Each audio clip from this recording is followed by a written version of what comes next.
خب زرینه صحبت رو از چی آغاز کنه؟ نمیدونم سینری نداری؟ نه راستی من نمیدونم که سوالهای من با میجون پسندی آماده باشد. زودتر باش، بینندگان منتظر هستند.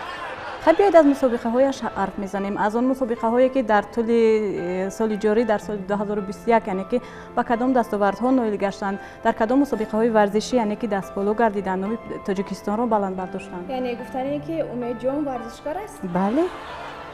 با فکرم شما خطا میکنید، من ورزشکار نیستم.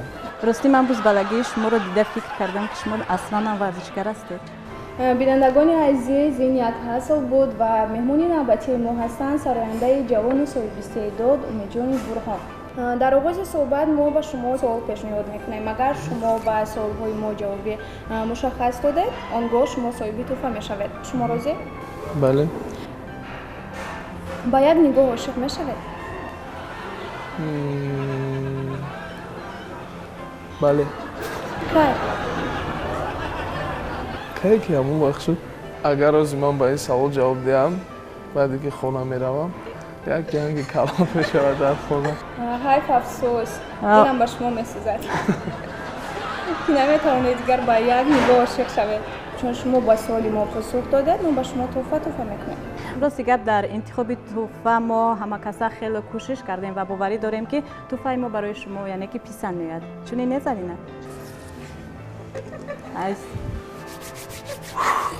مگرم بعد اینجا خونه رفته ترسیده خود را کم ترک با دست گرفته. بله. بسیار توفه زیبا. شما تقسیم چه را میگیرید؟ نواخته سرود میسرید؟ بله.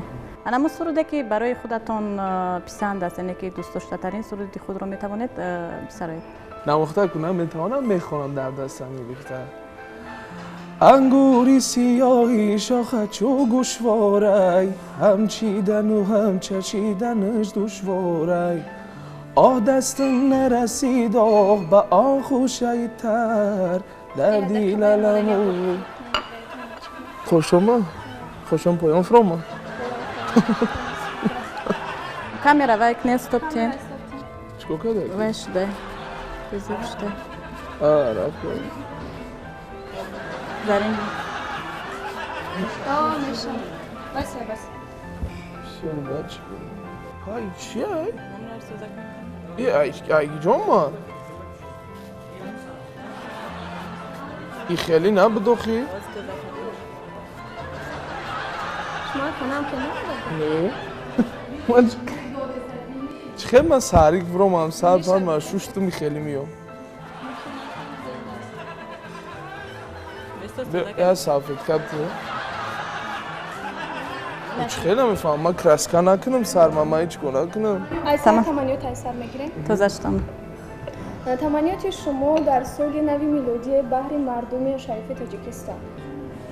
تمانیات من در سال 2022 بگذار مردم سربلند تاجیکستان همیشه خوشبخت باشند، آرام و آسوده در بر یکدیگر باشند. بگذار تاجیکستان عزیزمون همیشه سرسبز و خرم باشد. بله همه مردم تاجیکستان بگذار به آرزوهای نیکی خود برسند، بگذار آرزوهایشان جامعه عمل باشد و همیشه سربلند باشد. با شما اظهار سپاس میگویم که دعوت ما را پذیرفتید و این از مهمان ما گردیدید. بینندگان عزیز مهمانی ما بودند امیدجان الهام. برنامه ما ادامه.